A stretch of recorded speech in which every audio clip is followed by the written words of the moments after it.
बिस्मिल्लाहिर्रहमानिर्रहीम। आज का हमारा जो टॉपिक है 11th लेक्चर होगा फिज़िक्स का, और आज हम 5वां यूनिट जो उनसे है वो स्टार्ट करेंगे। हमने लेक्चर नंबर 10 तक जितने हमने किए थे न्यूमेरिकल्स भी कर चुके हैं, और जो न्यूमेरिकल्स से कुछ टॉपिक के साथ साथ समझा चुके थे। अगर फिर भी किसी कोई बच्चे को न्यूमेरिकल नहीं आता तो हमसे दोबारा से पूछ सकता है। तो इंशाल्लाह आज यूनिट नंबर 5 स्टार्ट करते हैं, इसलिए कुछ समझाने की कोशिश करते हैं। यूनिट नंबर 5 में जो पेज नंबर 107 है, इसकी जो पहले 4-5 लाइनें हैं ये बड़ी MCQs के लिए इंपॉर्टेंट है। पेज नंबर 107 की जो फर्स्ट 5 लाइन्स हैं ये आपने अंडरलाइन करना है। इसमें से 2-3 MCQs बनते हैं। MCQs क्या है कि ये जो टॉपिक है ग्रेविटेशन के मुतालिक है। तो सबसे पहले कौन सा शख्स था जिसने ग्रेविटी को पहले स्टडी किया, तो उसका नाम लिखा हुआ है पहली लाइन में आइजैक न्यूटन। और उसने कब किया था ये स्टडी? उसने किया था 1665 में, 1665 में उसने इसको डिस्कवर किया था क्या चीज़ है, लॉ ऑफ ग्रेविटेशन, ग्रेविटी के मुतालिक। किस तरह किया था कि एक शाम को, ये भी MCQs में आ गया था कि सुबह के टाइम उसने किया था या दोपहर के टाइम किया था या शाम के टाइम किया था। It is an evening of 1665 कि वो एक दरख्त के नीचे बैठा था, और किस चीज़ का दरख्त था ये भी MCQ में पूछा जा चुका है। तो वो एक एप्पल का दरख्त था, एप्पल एक ऊपर से नीचे गिरता है। वो सोच रहा था ग्रेविटी क्या होती है, किस तरह चीज़ें ये रिवॉल्व करती है, सूरज ज़मीन के गिर्द कैसे रिवॉल्व कर रहा है, ज़मीन किस तरह रिवॉल्व कर रही होती है।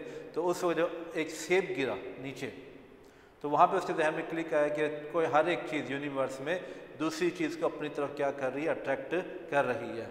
और इस फोर्स ऑफ अट्रैक्शन का उसने नाम दिया फोर्स ऑफ ग्रेविटेशन। तो पहले नंबर पे पहली जो 4-5 लाइनें हैं ये आपने अंडरलाइन करनी है। पेज नंबर 107 की बहुत इंपॉर्टेंट है, MCQs में आ जाता है। इसके बाद फोर्स ऑफ ग्रेविटेशन की हेडिंग होगी यहाँ पे, force of gravitation. Force of gravitation की मजीद ये तुम्हें हर साल MCQ शॉर्ट क्वेश्चन में एक आंसर आता है, डिफाइन फोर्स ऑफ ग्रेविटेशन। अब फोर्स ऑफ ग्रेविटेशन की जो उनसे है कि इन द यूनिवर्स में हर एक चीज़ दूसरी चीज़ को अपनी तरफ अट्रैक्ट कर रही है। ज़मीन को देखते हैं, सूरज को देखते हैं तो सूरज ज़मीन को अट्रैक्ट कर रहा है। ज़मीन और चाँद की बात करते हैं तो ज़मीन चाँद को अट्रैक्ट कर रही है। हर एक बॉडी, ज़मीन हमें अट्रैक्ट कर रही है, और जिस अट्रैक्शन की वजह से हमारा वेट है, इसी फोर्स ऑफ ग्रेविटेशन की वजह से हमारा क्या लाई करता है, वेट बनता है, वो भी ज़मीन की कशिश आ जाती है। तो ये जो फोर्स ऑफ ग्रेविटेशन है, फोर्स ऑफ ग्रेविटेशन का भी जो लाइन नंबर 5 है आपने यहाँ से अंडरलाइन करना है। लाइन नंबर 5 में शुरू से पहले लिखना है, जहाँ पे लफ्ज़ लिखा लाइन नंबर 5 में, उसमें एक लाइन लिखनी है स्टार्ट में, इन द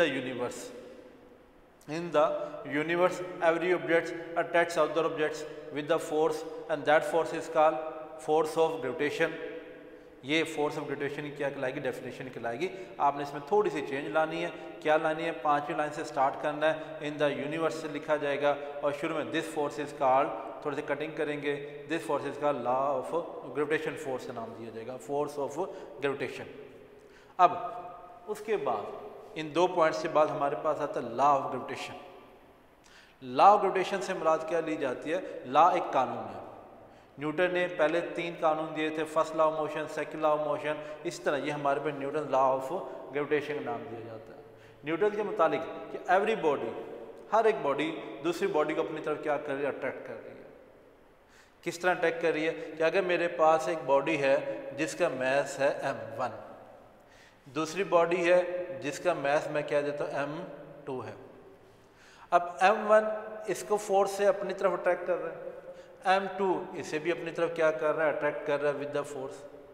अब जितना बॉडी मैस ज़्यादा होगा ना, कहते हैं फोर्स भी उतनी ही ज़्यादा होगी। तो इसका मैथमेटिकल लिखा जाए, फोर्स डायरेक्टली प्रोपोर्शन है। इस मैस को बढ़ाऊं फिर भी क्या होगा, फोर्स बढ़ेगी। दूसरे मैस को बढ़ाया जाए फिर भी क्या होता है, फोर्स बढ़ती है। तो जो फोर्स ऑफ अट्रैक्शन है वो इन दोनों मैसेस के डायरेक्टली प्रोपोर्शन है। और जब ये दोनों मैस लिखे गए तो ये आपस में मल्टीप्लाई हो रहे हैं। हम कह सकते हैं कि every body in the universe attracts the other body with the force which is directly proportion. जब भी 2 चीज़ें आमने सामने लिखी जाती हैं तो लफ्ज़ इस्तेमाल किया जाता है डायरेक्ट प्रोपोर्शन। डायरेक्टली प्रोपोर्शन किसके, ये दोनों मैस आपस में मल्टीप्लाई हो रहे हैं। तो जब 2 चीज़ें मल्टीप्लाई हो रही हैं तो उसे बोला जाता है product. In the universe every objects attracts the other objects with the force which is directly proportion to the product of their messes.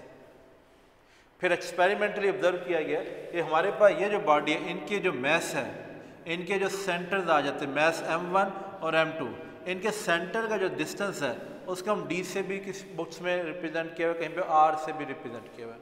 यहाँ पे इस डिस्टेंस कौन सा है, ये इन सेंटर्स के दरमियान का जो डिस्टेंस है, दोनों बॉडी जो मैस है उनके सेंटर का distance, that was D. Experiment में देखा गया कि ये मेरे पास जो डिस्टेंस है, डिस्टेंस ज़्यादा कर दिया जाए तो फोर्स कम होती जाती है।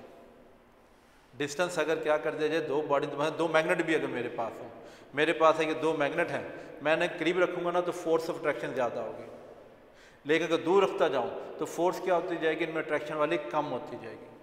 जिस तरह आप देखा कि मेरे पास घरों में जैसे वाईफाई डिवाइस पड़ी होती है, ये अगर वाईफाई डिवाइस पड़ी हुई है, मैं करीब हूँगा तो यहाँ पे स्ट्रॉन्ग सिग्नल होंगे, बहुत ज़्यादा स्ट्रॉन्ग सिग्नल आ रहे हैं, लेकिन जो जो डिस्टेंस बढ़ता जाएगा, आप दूर जाएंगे तो उन सिग्नल्स की जो फोर्स है वो क्या होती जाती है, कम होती जाती है। तो यहाँ भी हमारे पास जितने बॉडीज है, जब उनके दरमियान में डिस्टेंस बढ़ेगा तो ये फोर्स कम होती रहती है, यानी डिस्टेंस और फोर्स एक दूसरे के इन्वर्सली प्रोपोर्शन होते हैं। लेकिन यहाँ ऑब्जर्व किया जाता है कि फोर्स जो उनसे इन्वर्सली प्रोपोर्शन है किसके, square of the distance between there centre, square के, कि अगर मैं डिस्टेंस को डबल करूंगा तो फोर्स 1/4 हो जाती है, क्वार्टर हो जाती है। अगर डिस्टेंस को मैं 3 टाइम्स करता हूं तो ये जो फोर्स है 9 टाइम डिक्रीज हो जाती है। डिस्टेंस को 3 टाइम इन्हें बढ़ाऊंगा तो फोर्स कितने टाइम डिक्रीज हो जाएगी, 9 टाइम डिक्रीज हो जाएगी, क्योंकि स्क्वायर के इन्वर्सली प्रोपोर्शन है। तो अभी ये दो चीज़ें हमने जो पढ़ी हैं, यही हमारी डेफिनेशन है। लॉ ऑफ ग्रेविटेशन की यही डेफिनेशन है, इन the universe every object attracts other objects with the force which is directly proportional to the product of their masses and inversely proportional to the square of the distance between their center। अगर short में आए तो हम इसकी definition लिखेंगे, साथ final formula लिखेंगे जो अभी थोड़ी देर बाद ड्राइव होगा। लेकिन अगर लॉन्ग में आ जाता है तो लॉन्ग में आने के साथ साथ क्या करना पड़ेगा, हमें पहले डेफिनेशन लिखनी पड़ेगी, फिर कंसीडर से स्टार्ट करेंगे और अगले पेज के दरमियान पैराग्राफ तक चलेंगे। अगले पेज में क्या लिखा होगा, वहाँ पे कंसीडर लिखेंगे हम, consider 2 masses M1 and M2 having a distance between their center is D। So according to definition, according to the law of gravitation, force is directly proportional to product of the masses and inversely proportional to the square of the distance between their center। अगर इन दोनों को combine किया जाए, combine बोलूँ तो ऐसे लिख सकता है F proportion to M1 M2 divided by D square। अब ये प्रोपोर्शन साइन है, प्रोपोर्शन साइन जब भी ख़त्म किया जाता है तो हमेशा दो चीज़ें लगाई जाती हैं। जब भी प्रोपोर्शन, चाहे डायरेक्ट प्रोपोर्शन का साइन हो या इनवर्स प्रोपोर्शन का साइन हो, जब भी इसको ख़त्म किया जाएगा तो हमेशा कितनी चीज़ें लगाई जाती है, दो। एक इक्वल का साइन लगाया जाता है, इक्वेशन बनती है, और दूसरा कांस्टेंट लिखाया जाता है। तो यहाँ भी हम जब ये प्रोपोर्शन का साइन ख़त्म करेंगे तो दो चीज़ें लगाएंगे, एक इक्वल का साइन और एक कांस्टेंट। यहाँ जो कांस्टेंट है ये कैपिटल जी आएगा। इस कैपिटल जी को बोला जाता है ग्रेविटेशनल कांस्टेंट। एक और हमने पढ़ा था स्मॉल जी, छोटा जी जिसे कह दिया जाता है, वो क्या था, आपने सेकंड यूनिट थर्ड यूनिट में पढ़ा था कि एक स्मॉल जी है, यहाँ पे हमने क्या पढ़ा है, कैपिटल जी पढ़ा है। जो कैपिटल जी है इसे ग्रेविटेशनल कांस्टेंट कहते हैं और इसकी एक स्पेसिफिक वैल्यू होती है और वो होती है 6.673 इंटू 10⁻⁻11। 6.673 इंटू 10⁻⁻11। अच्छा, इसका यूनिट भी पता होना चाहिए, यूनिट हम कैसे निकालेंगे। ये जो फार्मूला मैंने बनाया F = G M1 M2 by D square, यहाँ से अगर G को सेपरेट किया जाए, इसका यूनिट बताने के लिए, समझाने के लिए, G मालूम करना है, G को सेपरेट करना हमने, ये D स्क्वायर इधर डिवाइड हो रहा है, इधर आके क्या हो सकता है, मल्टीप्लाई। तो मैं क्या लिख सकता हूँ, F D square = G M1 M2। हमने G की वैल्यू इधर निकालनी है, तो M1 M2 तो मल्टीप्लाई और इधर आके क्या हो सकते हैं, डिवाइड हो सकते हैं। तो F D square divided by M1 M2, ये किसका फार्मूला बन रहा है, कैपिटल G का फार्मूला बन रहा है। अब F क्या चीज़ है, फोर्स। फोर्स से यूनिट क्या होता है, न्यूटन। D डिस्टेंस, डिस्टेंस से यूनिट क्या था, मीटर। तो ये D स्क्वायर है तो ये बन जाएगा स्क्वायर मीटर। अगर नीचे देखा जाए M1 M2 ये दोनों मैस है, मैस का यूनिट क्या होता है, किलोग्राम इंटू किलोग्राम। तो किलोग्राम इंटू किलोग्राम हम लिख सकते हैं स्क्वायर किलोग्राम, तो ये बन सकता है न्यूटन स्क्वायर मीटर पर स्क्वायर किलोग्राम। या इसे मैं ऐसे भी लिख सकता हूँ, न्यूटन स्क्वायर मीटर पर स्क्वायर किलोग्राम। kg पावर 2 था, जब ऊपर जाएगा न्यूमरेटर में तो इसकी पावर के साइन चेंज हो जाते हैं। तो ये जो यूनिट आया है ये मेरे पास किसका यूनिट है, कैपिटल जी का ग्रेविटेशनल कांस्टेंट का। तो यहाँ ये मैंने वैल्यू लिखी थी 6.673 × 10⁻11, इसके साथ से यूनिट आएगा न्यूटन स्क्वायर मीटर पर स्क्वायर किलोग्राम। जी की वैल्यू जिस तरह आपको ज़बानी याद थी, न्यूमेरिकल में पुट की गई थी थर्ड यूनिट में, सेकंड यूनिट में, तो जी की वैल्यू क्या थी मेरे पास 10 मीटर पर स्क्वायर सेकंड। और इनके दरमियान डिफरेंस ही पूछ लिया जाता है कि give a difference between, short question में give a difference between G and capital G. अब ये जी और इस जी में जब डिफरेंस पूछा जा रहा है, पहले नंबर तो हम बताएंगे छोटा जी किससे रिप्रेजेंट करता है, कैपिटल जी किससे रिप्रेजेंट करता है।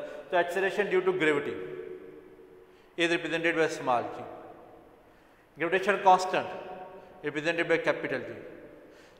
एक्सेलरेशन ड्यू टू ग्रेविटी या ग्रेविटेशनल एक्सेलरेशन की जो वैल्यू होती है वो हमारे पास होती है at the surface of earth 10 metre पर स्क्वायर सेकंड, जबकि जी की value capital G gravitational constant की वैल्यू होती है 6.673 × 10⁻11 न्यूटन स्क्वायर मीटर पर स्क्वायर किलोग्राम। ये इसकी वैल्यूज होती हैं। पहले किसको रिप्रेजेंट करते हैं वो लिखना, इन दोनों की वैल्यूज लिख देनी है।